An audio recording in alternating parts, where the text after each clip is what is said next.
ओम श्री सद्गुरु परमात्मने नमः।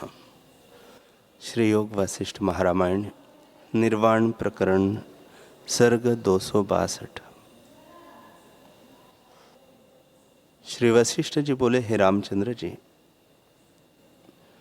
जैसे संकल्प के रचे पदार्थ अनुभव रूप होते हैं, वैसे ये सब पदार्थ अनुभव रूप है, अनुभव से भिन्न कुछ नहीं। इस पर एक आख्यान कहता हूँ, उसे मन लगा कर सुनो। हे रामचंद्र जी, पहले भी मैंने तुमसे कहा है और अब भी प्रसंगवश कहता हूँ। एक समय एक सृष्टि में एक इंद्र ब्राह्मण था, जो मानो ब्रह्मा ही था। उसके 10 पुत्र हुए, जो मानो 10 दिशाओं थे। कुछ काल में वह ब्राह्मण मृतक हुआ। उसकी स्त्री पतिव्रता थी, इसलिए उसके प्राण भी छूट गए।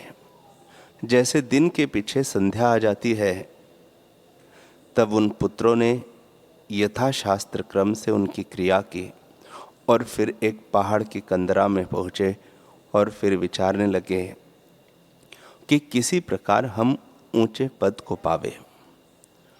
हे रामचंद्र जी, पहले मैंने तुमको सुनाया है कि प्रथम उन्होंने मंडलेश्वर, चक्रवर्ती राजा और इंद्र आदि के पद को पाने का विचार किया। फिर बड़े भाई ने निर्णय करके यही कहा कि सबसे ऊंचा ब्रह्मा जी का पद है, जिनकी यह सब सृष्टि रची हुई है, इसलिए हम 10 ब्रह्मा हों। ऐसे विचार करके वे 10 पद्मासन लगाकर बैठ गए और यह निश्चय किया कि हम चतुर्मुख ब्रह्मा है और सब सृष्टि हमारी रची हुई है। निदान वे ऐसे निश्चय हो गए मानो पुतलियां लिखी हुई है। उन्हें खान पान छोड़े मांस वर्ष व्यतीत हो गए, पर वे ज्यों के त्यों रहे, चलायमान न हुए। जैसे जल नीचे की जगह जाता है, ऊंचे को नहीं जाता, वैसे ही उन्होंने अपना निश्चय न त्यागा और वे दृढ़ रहे। जब कुछ काल व्यतीत हुआ, तब उनके शरीर गिर पड़े और उनको पक्षी खा गए। पर उनकी जो ब्रह्मा की वासना से युक्त सम्मित थी, उस वासना से 10 ब्रह्मा हो गए और उनकी देश काल पदार्थ और नीति सहित 10 ही सृष्टियां हो गई। जैसे हमारी सृष्टि है, वैसे ही वे सृष्टियां हुई। हे रामचंद्र जी, वे सृष्टियां क्या हुई? आत्मा ही वस्तु हुई और तो कुछ नहीं। कुछ और हो तो कहूं। इससे सृष्टि का और रूप कुछ नहीं, अपना अनुभव ही सृष्टि रूप भासित होता है। और जो कुछ पदार्थ भासित होते हैं, वे सब आत्मरूप है। हे रामचंद्र जी, जैसे हम ब्रह्म के संकल्प में रच गए हैं, वैसे ही उन्होंने भी रच लिए और वे भी इस प्रकार स्थित हो गए। इससे सब जगत ब्रह्म स्वरूप है। जो किसी कारण से जगत बना होता तो जाना जाता कि कुछ हुआ है, पर इसका कारण कोई नहीं पाया जाता। इससे यह जगत संकल्प मात्र और आभास मात्र है। इससे कहता हूं कि सब ब्रह्म ही है और कुछ वस्तु नहीं। पाषाण, वृक्ष, जड़, चेतन, जो कुछ पदार्थ दिखते हैं, वे सब ब्रह्म स्वरूप है, उससे भिन्न कुछ नहीं। हे रामचंद्र जी, महाभूत जो वृक्ष, पृथ्वी, आकाश, पहाड़ आदि है, ये सब चिदाकाश रूप है, चिदाकाश से भिन्न कुछ नहीं।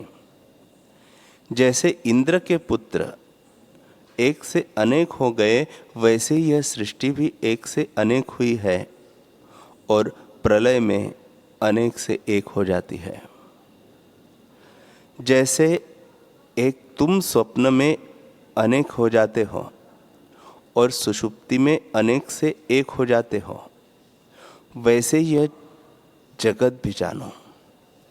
यह कारण है।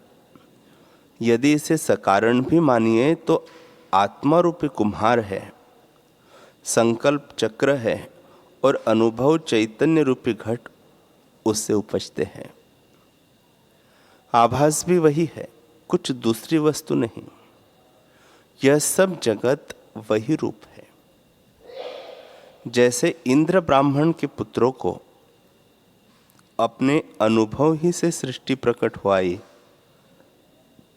और वह अनुभव रूप ही में दिखने लगी, इससे और कुछ न हुए, वैसे ही इस सृष्टि को भी तुम जानो।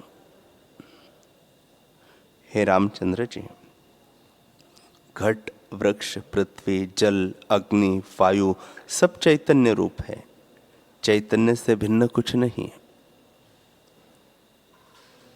जैसे स्वप्न में अपना अनुभव ही घट, पहाड़, नदियाँ और पदार्थ होकर दिखता है, अनुभव से भिन्न कुछ नहीं, वैसे ही यह जगत अनुभव से भिन्न नहीं। ज्ञानी को सदा यही निश्चय रहता है। अब एक अनेक का उत्तर सुनो।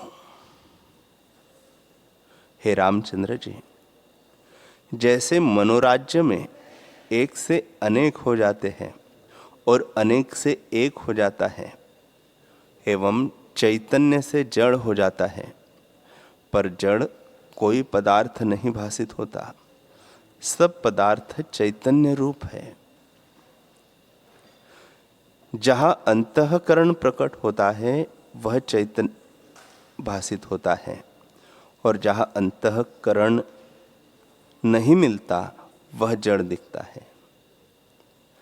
चैतन्य का आभास अंतःकरण में मिलता है, पर जब पुर्यष्टका निकल जाती है तब जड़ दिखता है। यह अज्ञानी की दृष्टि तुमसे कही, पर मुझसे पूछा तो जिनको जड़ कहते हैं, जिनको चेतन कहते हैं, जिनको पहाड़, वृक्ष, पृथ्वी कहते हैं, वे सब ब्रह्म स्वरूप है, ब्रह्म से भिन्न कुछ नहीं। जैसे स्वप्न में कितने ही जड़ और कितने ही चेतन पदार्थ दिखते हैं और नाना प्रकार के पदार्थ भिन्न भिन्न दिखते हैं, पर सब आत्मरूप है, भिन्न कुछ नहीं, वैसे यह सब जगत आत्मरूप है। इच्छा अनिच्छा सब ब्रह्म रूप है, सब नाम रूप आत्मा के हैं और दूसरी वस्तु कुछ नहीं। शून्य शून्य, सत्य असत्य सब आत्मा के नाम है, आत्मा से भिन्न कुछ नहीं। हे रामचंद्र जी, मूर्ख जिसको जड़ कहते हैं वह जड़ नहीं है, सब चैतन्य रूप है। सृष्टि काल में जड़ ही है, वे संवेदन में जड़ रूप होकर रचित हुए हैं, वे चैतन्य में रचे हैं। जिसको अपने वास्तव स्वरूप का प्रमाद होता है उसको ये जड़ चैतन्य भिन्न भिन्न दिखते हैं, पर जो ज्ञानवान पुरुष है उनको एक ब्रह्म सत्ता ही दिखती है। हे रामचंद्र जी, यह जो मैंने तुमको उपदेश किया है वह बारंबार विचारने योग्य है। जो कोई इसको नित्य विचारता रहेगा उसके दोष घटते जावेंगे और हृदय शुद्ध होगा। जो ब्रह्म विद्या को त्याग कर जगत की ओर चित्त लगावेगा उसके दोष बढ़ते जावेंगे। हे रामचंद्र जी, जो जो जीव को ब्रह्म विचार उदय होता जावेगा त्यों त्यों दुख नष्ट होते जावेंगे। जैसे जो जो दिन का उदय होता है त्यों त्यों तम नष्ट हो जाता है। विचार के त्यागने से दुख बढ़ते जाते हैं, जो महापापी हैं उनके पाप मेरे शास्त्र का अभ्यास न करने देंगे। उनको यह जगत वज्रसार की नाई दिखता है और संसार भ्रम कभी निवृत्त नहीं होता। मैं, तुम आदि यह सब जगत आकाश रूप है। भाव अभाव आदि सब शब्द ब्रह्म सत्ता के नाम हैं, जो परम शुद्ध, निरामय, अद्वैत और सदा अपने आप में स्थित है। जितने पदार्थ उसमें भासित होते हैं वे ऐसे हैं जैसे शिला में शिल्पी जिन पुतलियों की कल्पना करता है वे सब शिल्पी के चित्त में होती है। वैसे ही जगत के पदार्थों की प्रतिभा जो सब मन में है वह उसी का किंचन रूप है, कुछ भिन्न वस्तु नहीं। वह सदा अपने आप में स्थित है और परम मौन रूप है। उसमें विकल्प कोई नहीं प्रवेश कर सकता। श्री वशिष्ठ जी बोले, हे रामचंद्र जी, सब लोग चिन्मात्र है, इसी से शांत और अद्वैत रूप है। अज्ञानी को भिन्न भिन्न जगत दिखता है और ज्ञानी को सब निराकार और आकाश रूप है।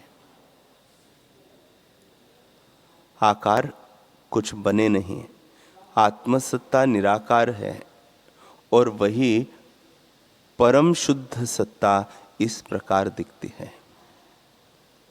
वह शांत रूप, अनंत और चिन्मात्र है। इंद्रिया भी ज्ञान रूप है और हाड़, मांस, रुधिर, हाथ, पैर, सिर आदि संपूर्ण शरीर भी ज्ञान मात्र है। ज्ञान से भिन्न कुछ नहीं, चिन्मात्र ही इस प्रकार भासित होता है। जैसे स्वप्न में शरीर आदि और पहाड़, नदियाँ और वृक्ष जो दिखते हैं वे अपना ही अनुभव है, कुछ और नहीं बना। वैसे ही यह सब जगत अनुभव रूप है। यह कारण से रहित कार्य दिखता है। तुम अपने अनुभव में जाकर देखो कि सब अनुभव रूप है। आकाश में आकाश भी आकाश रूप है, सत्य में सत्य है, भाव में भाव है, अभाव में अभाव है। सब आत्म रूप है, भिन्न कुछ नहीं।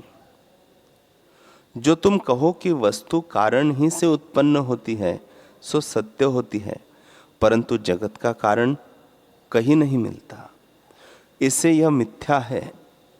तो कारण भी इसका तब कहिए जब यह कुछ वस्तु हो, और कार्य भी तब कहिए जब इसका कारण सत्य हो।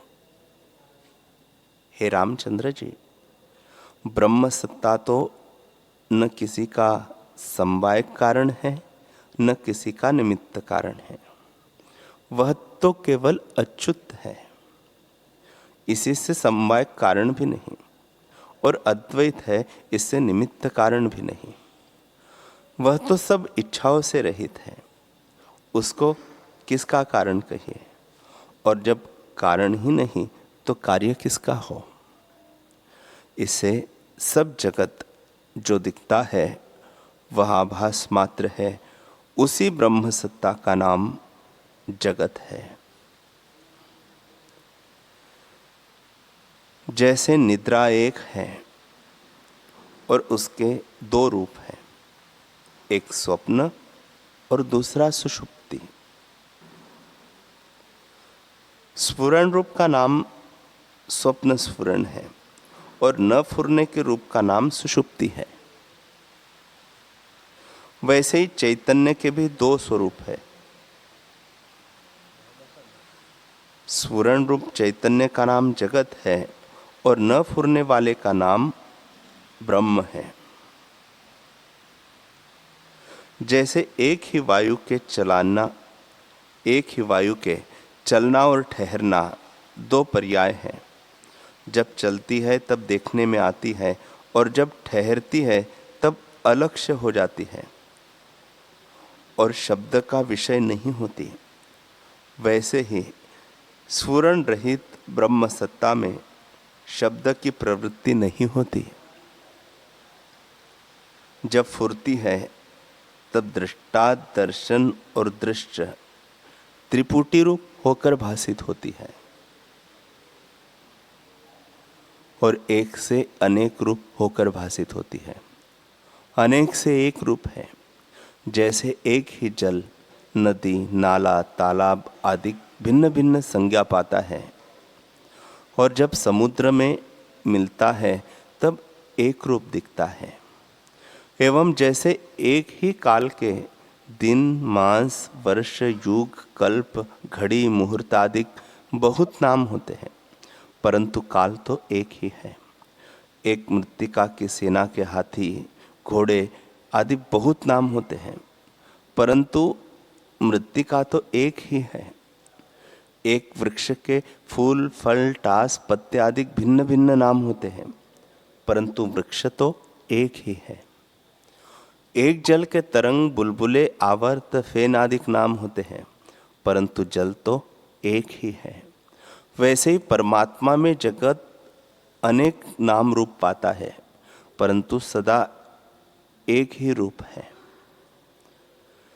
जैसे स्वप्न में एक ही अद्वैत अनुभव सत्ता होती है और उसमें भिन्न भिन्न नाम रूप भासित होते हैं, परंतु जब जागता है तब अद्वैत रूप होता है।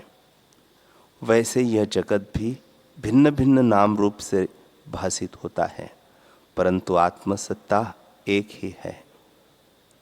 हे रामचंद्र जी, जब तुम उसमें जागोगे तब तुमको सब अपना अनुभव ही भासित होगा, जो केवल आत्म तत्व मात्र है और अनन्य अनुभव रूप है। आत्मरूपी समुद्र में जल रूपी जल के कण हैं। जैसे आकाश में नक्षत्र निकलते हैं, वैसे ही आत्मा में जगत प्रकट होते हैं। तारे तो आकाश से भिन्न हैं, परंतु जगत आत्मा से भिन्न नहीं। जैसे जल से बूंद अभिन्न है।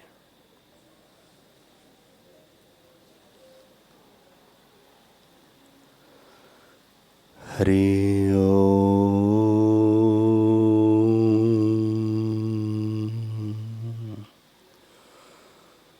हरि ओम।